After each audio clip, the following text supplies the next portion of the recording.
Nel 2026 l'Emilia-Romagna scalzerà il Veneto dal primo posto in classifica e diventerà la nuova locomotiva economica del paese.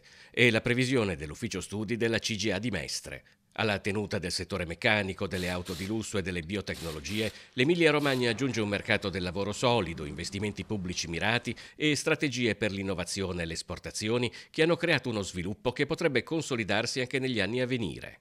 Al netto del periodo del Covid, da più di un ventennio il Veneto ha invece una crescita inferiore alle regioni più avanzate d'Europa. È evidente che la fine degli investimenti per le Olimpiadi Milano-Cortina e la scadenza dell'utilizzo delle risorse del PNRR prevista per il prossima estate avranno un impatto rilevante sulla nostra economia.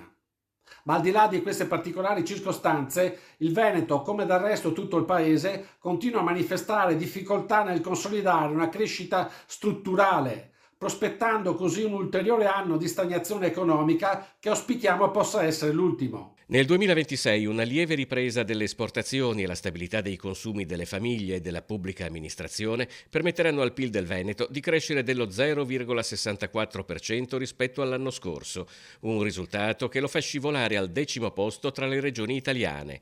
Al nord cresceranno di meno solo il Trentino Alto Adige e la Liguria.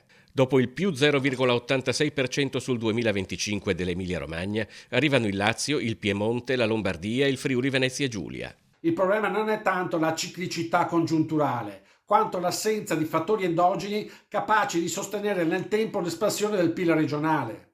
Al netto degli anni del Covid, infatti, da oltre 20 la crescita anche del Veneto rimane sistematicamente inferiore alla media europea. Per questo urge una seria riforma sia fiscale che burocratica.